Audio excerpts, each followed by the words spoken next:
যুক্তরাজ্যের অন্যতম একটি অঙ্গরাজ্য হচ্ছে এই নর্দার্ন আয়ারল্যান্ড। আমরা আজকে একটি নর্দার্ন আয়ারল্যান্ডের বাংলাদেশি বিয়েতে এসেছি। ব্রিটেনের বিভিন্ন জায়গায় বিভিন্ন শহরে ছড়িয়ে ছিটিয়ে আছে বাংলাদেশিরা। নর্দার্ন আয়ারল্যান্ডেও আজকের এই বিয়েতে আপনারা যে মানুষ দেখছেন এ থেকে অনুমান করা যাচ্ছে যে এই নর্দার্ন আয়ারল্যান্ডেও বাংলাদেশি সংখ্যা দিন দিন বাড়ছে।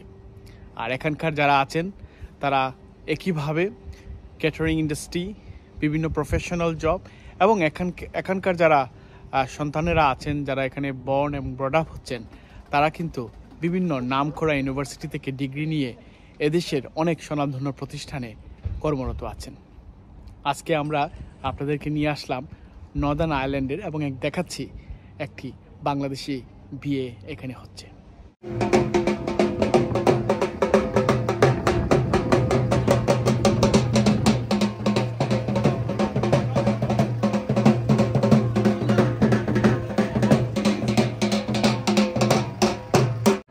So we're here in Northern Ireland and we're here to celebrate my nephew's wedding and we're at the gate now.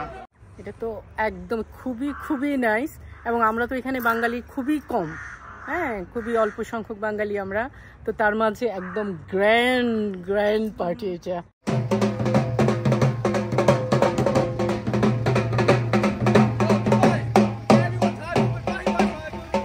আমরা খুব ওদের যে কি বলে খুব ক্লোজ রিলেশন না, আমরা মোটামুটি পরিচিত, স্টিল আমরা এখানে আসতে পারছি, আমাদেরকে ইনভাইট করছে এবং এই সুযোগটা আমরা কেউই ছাড়তে চাই না। আমরা সবাই এখানে আসছি, যেটা আমাদের জন্য দূর থেকে আসছে, আমাদের জন্য এটা একটা বিশাল একটা অপরচুনিটি যে দেশি, আর ওরা যেভাবে অর্গানাইজ করেছে এটা তো একদম দেশি একটা ইম্প্যাক্ট ছিল, ভাইব ছিল। কেমন লাগছে মানে আজকে ওয়েডিং, মানে বাংলাদেশের থেকে আইয়া এই ধরনের একটা বিগ গ্যাদারিং?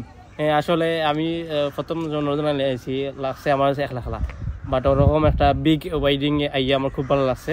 নর্দার্ন আয়ারল্যান্ডের মাঝে সবচেয়ে ভালো একটা রিসোর্টও বিয়া হয়েছে আমার বাতিজার, খুব ভালো লাগছে।